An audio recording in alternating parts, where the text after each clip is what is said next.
संत एकनाथ महाराज जी की गुरु निष्ठा की तो बात ही निराली थी। एक बार संत एकनाथ महाराज जी ने अपने ही गुरु की वेशभूषा धारण कर विरोधियों को परास्त किया था। एक सच्चे कर्तव्य परायण गुरुनिष्ठ शिष्य होने का प्रमाण इस दुनिया के सामने पेश किया था। हमारे बापूजी जब भी संत एकनाथ महाराज की चर्चा करते हैं, बापूजी का हृदय प्रेम से छलक उठता है।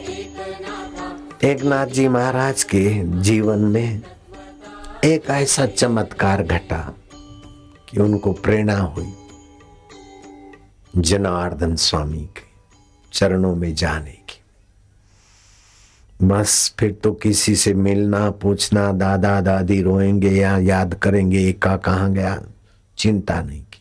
चल पड़े तो चल पड़े। 3 दिन के बाद वो पहुंचे जनार्दन स्वामी के चरणों में। 6 वर्ष जनार्दन स्वामी का नित्य दर्शन, नित्य सत्संग, नित्य सेवा से अनित्य संसार उनको स्वप्न जैसा लगा और अनित्य कर्म भी तत्परता से करते। जनार्दन स्वामी ध्यान समाधि में बैठे तो उनको कोई विघ्न न डाले।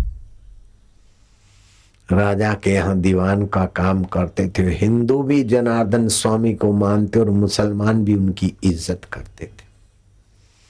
जनार्दन स्वामी दत्त के उपासक थे। जनार्दन स्वामी ने गुरु पूजा का महत्व ऐसे जाना था कि मुसलमान राजा के सलाहकार रहे और मुसलमान को कन्विंस कर दिया कि गुरुवार छुट्टी का दिन रखो गुरुदेव का। जनार्दन जहां सलाहकार थे उस राजा की बुद्धि शुद्ध हुई और गुरुवार की रजा, रविवार की रजा नहीं, गुरुवार की रजा होती थी।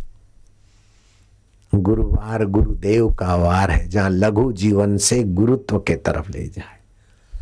ये धन मेरा है, सत्ता मेरी है, ये लघु समझ है। धन तो संसार के शरीर का भी, शरीर मेरा नहीं तो धन मेरा कब तक, सत्ता मेरी कब तक। लेकिन जिसका सब कुछ है वो परम गुरु परमात्मा पिता मेरा है। और इसी बहाने सभी के मंगल मन लगे हुए जनार्दन स्वामी की सेवा ऐसी करते जैसे छाया पुरुष।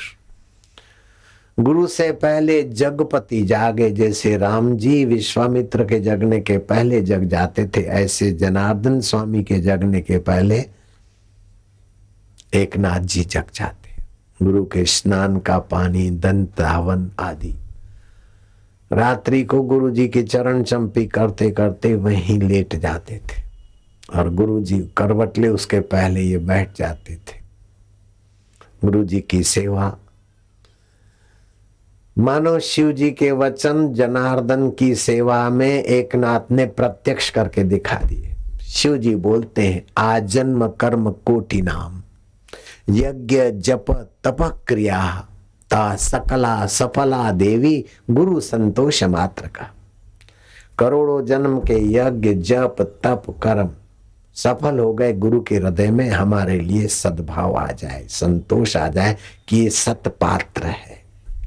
गुरु जी का हृदय स्वीकार कर ले कि ये ईश्वर को पाने के लायक है, ये सत पात्र है।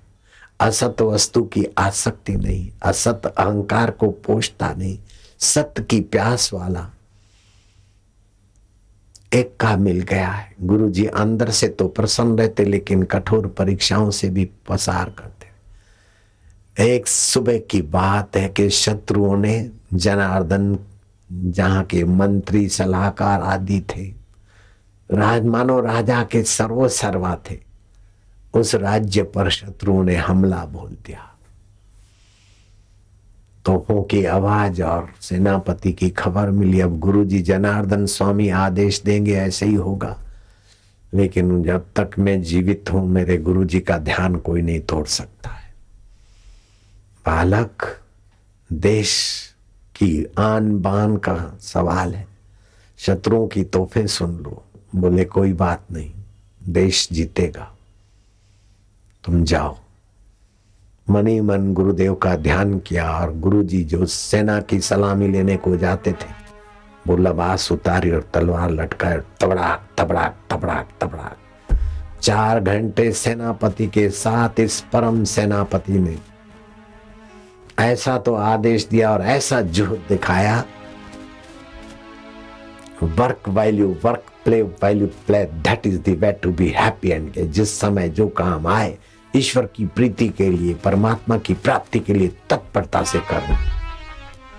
4 घंटे में एकाएक युद्ध की तैयारी करके धावा बोलने वाले शत्रुओं के दांत खट्टे कर दिए। फिर अपनी लबास उतारी, जनार्दन स्वामी की पहनी हुई, प्रणाम किया और अपने सेवा कार्य में लग गए।